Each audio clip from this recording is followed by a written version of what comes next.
la mujer antes del mito, antes de ser faraón, antes de la barba postiza, antes de los templos y de los títulos. Hatshepsut fue una mujer observando el mundo que la rodeaba. Nació en una familia real, en un entorno donde el poder no se gritaba, se ritualizaba. Desde niña aprendió que en Egipto nada era casual, ni los gestos, ni las palabras, ni los silencios. Todo tenía un significado. Todo estaba cargado de simbolismo. No fue criada para gobernar, pero sí para entender. Y entender a veces es más peligroso que mandar. Aprendió cómo se hablaba a los dioses, cómo se justificaban las decisiones políticas con lenguaje sagrado, cómo el poder se vestía de destino para no parecer elección humana. Aprendió que el trono no se sostenía solo con fuerza, sino con relato. Mientras otros heredaban el poder por nacimiento, ella lo heredaba por observación. Vio a los hombres gobernar, vio sus errores, sus dudas, sus estrategias, vio cómo el poder necesitaba ser constantemente reafirmado para no tambalearse. Y aprendió algo esencial: el sistema no era tan sólido como parecía. Las mujeres de su época no estaban completamente excluidas, podían influir, aconsejar, sostener, pero siempre desde un lugar secundario, discreto, invisible. El poder femenino debía ser silencioso para ser aceptado. Hatshepsut creció en ese espacio ambiguo, lo suficientemente cerca del trono para conocerlo, pero lo suficientemente lejos para no tocarlo. Y esa cercanía sin permiso fue su principal escuela, porque cuando alguien entiende un sistema desde dentro, empieza a ver sus grietas, empieza a notar que las reglas no son leyes naturales, sino acuerdos humanos sostenidos por costumbre y miedo. Todavía no había ruptura, todavía no había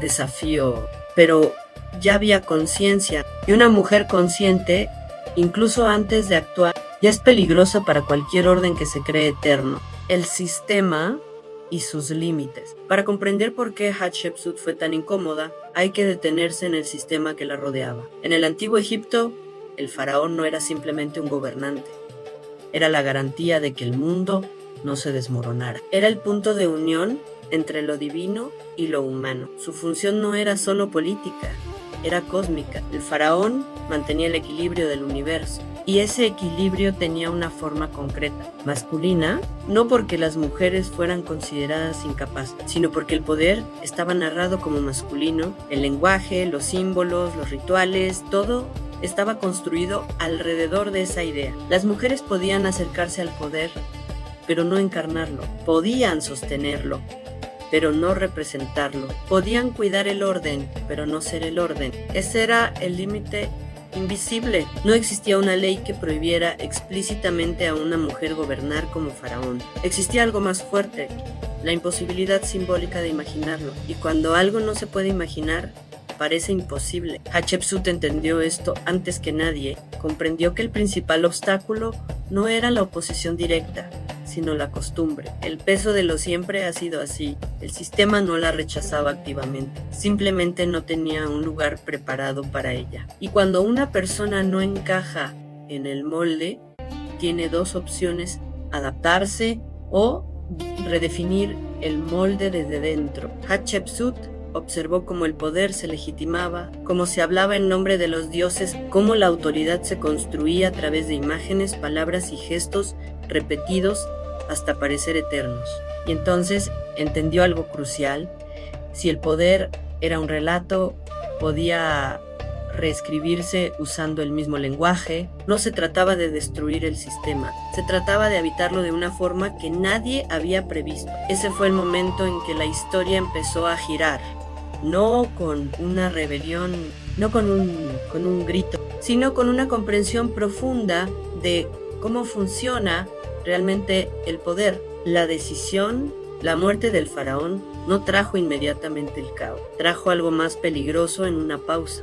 El heredero legítimo era demasiado joven para gobernar, y en ese vacío temporal, Hatshepsut asumió el rol de regente, una figura aceptable en transitoria, segura en teoría, porque el poder, cuando se ejerce, transforma, y quien lo sostiene demasiado tiempo empieza a entender su peso y su fragilidad. Durante esos años, Hatshepsut no solo gobernó en nombre de otro, gobernó de verdad tomó decisiones, firmó decretos, sostuvo alianzas, mantuvo el orden y el mundo no se rompió. Ese fue el punto de no retorno, porque una vez que alguien comprueba que puede sostener el poder sin que todo colapse, fingir lo contrario se vuelve imposible. La decisión no fue inmediata, no fue impulsiva, fue el resultado de observar, medir, esperar. Hatshepsut entendió que no bastaba con gobernar. Había que legitimarse, no podía presentarse como una anomalía, tenía que convertirse en algo reconocible para el sistema. Y entonces tomó la decisión más audaz de su vida. No dijo soy una mujer gobernando, dijo soy faraón. Asumió los títulos completos, las fórmulas sagradas, las imágenes rituales. Se representó con barba postiza, con cuerpo masculino, con los símbolos que durante siglos habían definido al poder absoluto.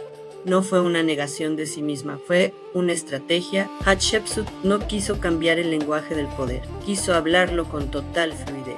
Y en ese gesto, profundamente calculado, ocurrió algo extraordinario. El sistema la reconoció porque no veía una mujer desafiándolo, veía una figura que encajaba perfectamente en su lógica simbólica. Ese fue su más grande acto de inteligencia política. No se colocó fuera del orden, se colocó en su centro y desde ahí gobernó el reinado.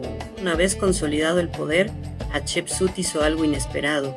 No gobernó con violencia, no necesitó guerras constantes para legitimar su autoridad. Eligió la estabilidad. Durante su reinado, Egipto vivió un periodo de prosperidad poco común. Se fortalecieron las rutas comerciales, se aseguraron alianzas lejanas y el país respiró una calma que no siempre era habitual en los cambios de poder. Hatshepsut entendió que gobernar no era demostrar fuerza, sino garantizar continuidad. Uno de los más grandes símbolos de su reinado fue la construcción. Templos, monumentos, espacios sagrados, pensados no solo para impresionar, sino para durar. El templo de Deir el-Bahari no fue solo una obra arquitectónica, fue una declaración política, tallado en la roca, integrado en el paisaje, monumental sin ser agresivo.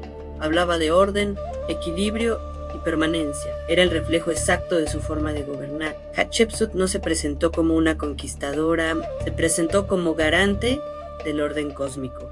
Y eso, paradójicamente, fue lo que más incomodó, porque gobernó bien, demasiado bien. No dejó grietas fáciles para ser cuestionada. No ofreció caos como excusa para desacreditarla. Su reinado demostró algo que no debía demostrarse, que el poder femenino no era una excepción frágil, sino una posibilidad sólida. Durante más de 20 años, Egipto prosperó bajo su mandato. El comercio floreció, la administración funcionó, el equilibrio se mantuvo. Y aún así, su legado estaba condenado, porque los sistemas pueden tolerar errores, pero no siempre toleran precedentes. Hatshepsut no solo gobernó, demostró que podía hacerse, y eso fue imperdonable. El borrado. Tras la muerte de Hatshepsut, Egipto no se sumió en el caos. El orden continuó. La sucesión siguió su curso y precisamente por eso comenzó el verdadero castigo. Años después de su desaparición, alguien tomó una decisión silenciosa pero contundente. Su nombre empezó a desaparecer de los muros. Sus imágenes fueron martilladas, sus estatuas destruidas o reutilizadas. No fue una reacción emocional ni una venganza impulsiva, fue una estrategia calculada. Borrar a Hatshepsut no significaba negar que hubiera gobernado, significaba negar que una mujer hubiera gobernado como faraón legítimo. La historia fue reescrita para que pareciera que aquel periodo de estabilidad había sido solo una anomalía sin rostro, un paréntesis incómodo, un error que no debía servir de ejemplo. El borrado no fue inmediato ni total. Fue progresivo, sistemático, selectivo. Se conservaron los templos, pero se alteraron los nombres. Se mantuvo la prosperidad heredada, pero se ocultó su origen. Porque los sistemas no siempre destruyen aquello que temen, a veces lo silencian. Hatshepsut no fue olvidada por accidente, fue borrada por intención. Y durante siglos funcionó. Su figura quedó fragmentada, incompleta, difusa, hasta que el tiempo, irónicamente, empezó a devolverle lo que el poder le había quitado. El espejo actual y el legado. Hatshepsut no pertenece solo al pasado, pertenece al presente más de lo que nos gusta admitir. Hoy ya no se martillan nombres en piedra, pero existen otras formas de borrado, se minimizan logros, se cuestionan liderazgos, se exige perfección donde antes se toleraba el error. Muchas mujeres siguen aprendiendo, como Hatshepsut, a adaptarse a moldes que no fueron diseñados para ella, a modular su voz, a suavizar su carácter, a esconder partes de sí para no incomodar. La historia cambia de forma, pero no siempre de fondo. Hatshepsut nos enfrenta a una verdad incómoda. El problema nunca fue si una mujer podía gobernar. El problema fue qué hacer cuando demostró que podía hacerlo bien. Por eso contar estas historias importa, porque no son anécdotas del pasado, son espejos del presente. Y si este relato resuena contigo, si sientes que estas mujeres hablan también de ti, este espacio existe para eso. Te invito a suscribirte a Mujeres a través del tiempo, un lugar donde recuperamos las voces que intentaron borrar y las historias que nunca debieron callarse. No somos histéricas. ¿Somos históricas? Hatshepsut gobernó Egipto durante más de 20 años. El imperio prosperó, el orden se mantuvo, el mundo no se derrumbó, y aún así fue borrada. Tal vez porque su existencia demostraba algo demasiado peligroso para cualquier sistema rígido, que el poder no tiene género, pero sí memoria selectiva.